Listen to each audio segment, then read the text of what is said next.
Isto é o Topless, amigos, e neste vídeo nós vamos analisar a situação de hoje no conflito entre a Rússia e a Ucrânia, dia 22 de dezembro de 2025.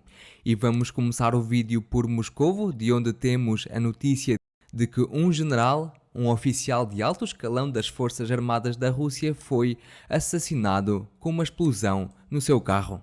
Temos aqui estas imagens que mostram o carro destruído, também temos alguns vídeos.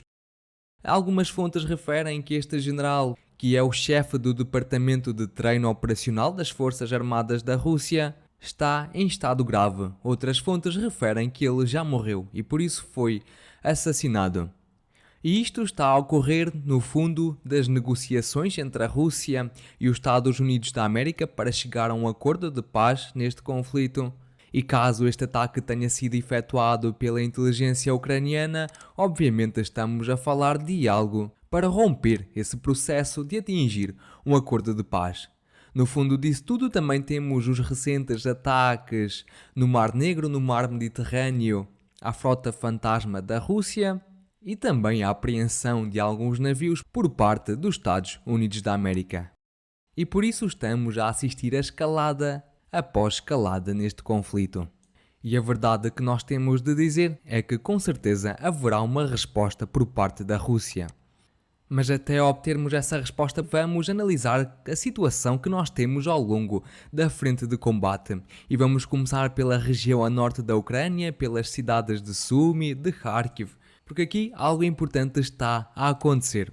Ainda durante o dia de ontem eu referi no vídeo que Syrskyi, o comandante em chefe das Forças Armadas Ucranianas, enviou as reservas que ele tinha na direção de Sumy em direção à cidade de Kupiansk para prosseguir lá com a grande contra-ofensiva.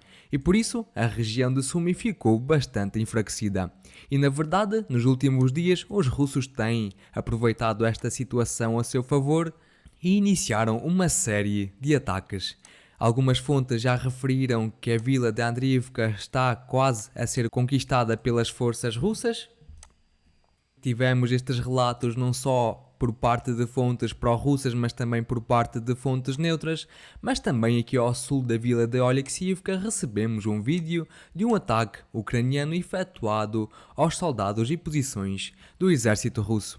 Com base neste vídeo, com base nestas declarações todas, podemos afirmar com toda a certeza que de facto existem algumas operações de ofensiva concentradas por parte da Rússia, mas o mais importante de tudo é que não é só nesta região, a norte da própria cidade de Sumy, mas também estas tentativas de quebrar as defesas ucranianas aconteceram em mais pontos ao longo da fronteira da Rússia com a Ucrânia.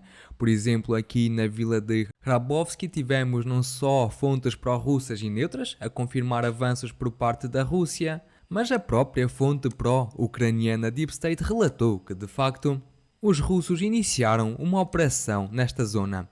E durante o dia de hoje até tivemos um vídeo publicado pelo exército russo a mostrar como eles estavam a entrar neste território e a fazer alguns prisioneiros de guerra. Contudo, as fontes continuam a referir que os avanços russos não pararam por ali e que agora as batalhas já estão a decorrer pela vila de Ryaznya. Além disso, tivemos mais alguns pontos de atividade por parte do exército russo. Por exemplo, aqui tivemos um vídeo publicado pelos ucranianos a mostrar um grupo de soldados russos, cerca de 20 soldados foram avistados a atacar as posições ucranianas, a atravessar a fronteira entre os dois países, e depois este grupo foi atacado pelos drones ucranianos. Mas o que está a acontecer aqui é que os russos decidiram aproveitar esta situação de fraqueza nas defesas ucranianas e decidiram iniciar operações em bastantes pontos ao longo de toda a fronteira. E nós temos de perceber porque é que os russos estão a realizar este tipo de manobras. O primeiro motivo, a primeira razão é a mais óbvia de todas, é que de facto os russos estão a realizar estas ofensivas em vários pontos para encontrar um ponto mais fraco da defesa ucraniana e a partir daí desenvolver uma ofensiva em direção a uma cidade grande, por exemplo, em direção à própria cidade de Sumy. Mas isto não justifica os movimentos por parte dos russos ao longo de toda a linha da frente, por exemplo, na região de Kharkiv ou até mesmo na porção mais ao norte da Ucrânia, mais perto da própria cidade de Kiev. E eu já começo a achar que uma ofensiva bastante grande por parte da Rússia está a ser preparada. E os russos agora estão aqui a jogar um jogo com o general Syrskyi, comandante em chefe das forças armadas ucranianas, para ele realocar reservas de um lado para o outro. E enquanto isto serve como distração, o exército da Rússia está a preparar uma ofensiva ainda maior, de forma a surpreender o exército ucraniano. E na verdade, eu já referi há alguns dias atrás que os russos estão bastante focados em bombardear toda esta região de Odessa. Temos ataques registados diariamente. Alguns destes ataques foram registados às únicas duas pontes que se situam ao longo do rio que aqui passa, o que está a deixar a região mais ao sul de Odessa sem logística. E parece que de facto vai existir alguma operação por parte da Rússia nesta região. É bastante difícil acreditar nisso e só o tempo nos dirá se isto é verdade ou se não. Mas outra coisa que nós temos de ter em conta são as próprias negociações para atingir a paz neste conflito. E na verdade, a Rússia propôs à Ucrânia abandonar totalmente a região de Donbass, a Ucrânia recusou. E o presidente dos Estados Unidos, o Donald Trump, já referiu que caso a Ucrânia não aceite esta proposta, então a próxima será bastante pior para os ucranianos. Então, se Zelensky acha que é bastante mau os ucranianos abandonarem toda a região de Donbass, então os planos da Rússia estão para além desta área. E muito provavelmente o foco está de facto aqui na região de Odessa e no acesso da Ucrânia ao Mar Negro. Muito provavelmente a Rússia quer deixar a Ucrânia sem este acesso ao mar.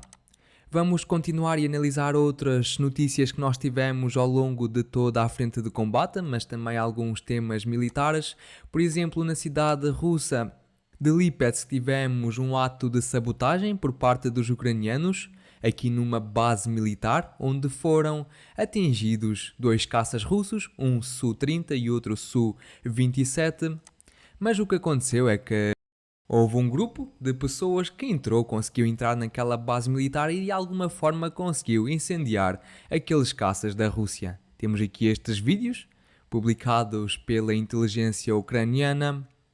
E agora vamos passar em direção à cidade de Vovchansk, porque aqui mais ao sul, na própria vila de Vilcha, tivemos o relato do Ministério da Defesa da Rússia a referir que o seu exército conseguiu conquistar totalmente esta vila. Normalmente os russos publicam, passado algumas horas, os vídeos e imagens que mostram os seus soldados a erguer as suas bandeiras em toda a região, e por isso ficaremos a aguardar. Além disso, o foco dos russos agora passou mais para sul. Tivemos alguns ataques efetuados com bombas termobáricas, com o sistema de artilharia TOS, e como eu também já referi, este sistema é utilizado pelos russos numa fase final de ofensiva, ou seja, antes da sua infantaria avançar contra as posições ucranianas, porque aquela arma é uma arma com bastante poder de destruição. Com base nisto, podemos referir que a Rússia tem o objetivo de conquistar a vila de Prelipka, depois a vila de Kravsky e avançar ao longo deste rio para sul, de forma a chegar à vila de Vernikhi Pisarevka. E com isto, os russos vão querer cortar a logística ucraniana em direção a esta região de Kharkiv, inclusivamente à cidade de Bily Kolodias, e depois sim os russos vão efetuar uma ofensiva já em direção à mesma. Vamos continuar da região de Kupiansk, onde os ucranianos prosseguem com a sua grande contra-ofensiva. Não tivemos nada de especial. Ainda durante o vídeo de ontem eu discuti qual era a importância estratégica desta cidade para os ucranianos e por isso vejam o vídeo caso tenham interesse. Mas nas últimas 24 horas não tivemos nada de novo. Aqui da direção de Borova também não tivemos nenhum movimento no mapa. Já da direção de Siversk tivemos mais avanços relatados por parte das forças russas. Para já tivemos não só fontes neutras, mas também fontes pró-ucranianas, inclusivamente a fonte Deep State a confirmar estes avanços, mas para já sem confirmação ou provas visuais disso. Os russos também continuam com a sua ofensiva em direção às vilas de Hromievka, Bodarnia e estão prestes a finalizar as suas batalhas, como algumas fontes referem. E agora vamos mais para sul, porque aqui da cidade de Konstantinivka tivemos fontes a referir contra ataques ucranianos nesta área do mapa, em direção à vila de Pretchetnia. Para já nada nos diz que os ucranianos tiveram sucesso nestas ofensivas, até porque os mesmos publicaram alguns vídeos de ataque às posições russas que confirmam que a configuração do mapa neste momento está correta. Além disso, também os russos prosseguem com os seus ataques com drones do tipo FPV, à logística ucraniana, às posições ucranianas e a tudo o que os ucranianos utilizam para fins militares. Por exemplo, neste vídeo temos a destruição de um veículo armado ucraniano, um tanque. Aqui mais ao sul tivemos mais um pequeno ajuste no mapa a oeste da vila de Pleshivka, com base num vídeo publicado pelos ucranianos a mostrar um ataque aos soldados russos naquela região do mapa. Já da região de Pokrovsk e de Mirnograd não tivemos nada de especial, nada de novo, e por isso podemos continuar mais para sul em direção à região de Zaporizhia. E aqui tivemos mais algumas atualizações. Algumas fontes referiram avanços por parte da Rússia em direção à vila de Andriivka. E por isso os russos continuam a desenvolver a sua operação de forma a quebrar a parede de Zaporizhia, que é uma fortíssima linha defensiva que os ucranianos possuem nesta região.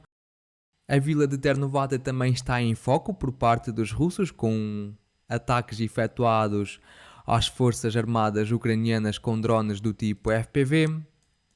E aqui da cidade de Guliáipolya podemos ver que o foco dos ataques por parte da Rússia já é a saída desta cidade, a porção mais a oeste da mesma.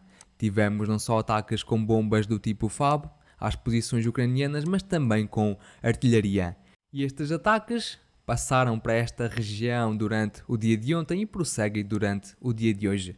Isto significa que a Rússia já não está a atacar a porção central da cidade de Guliáipolya com artilharia, com bombas, e que agora aqui está a atuar a infantaria, o exército, de forma a limpar todas as posições ucranianas. E por isso podemos referir que a operação de conquista desta cidade já está na sua fase final. E portanto, dentro de alguns dias teremos o anúncio por parte do exército russo da conquista completa daqueles territórios. E antes de terminar o vídeo, esqueci-me de mostrar alguns vídeos que nós tivemos da região de Odessa de alguns resultados de ataques por parte da Rússia com drones do tipo Geran.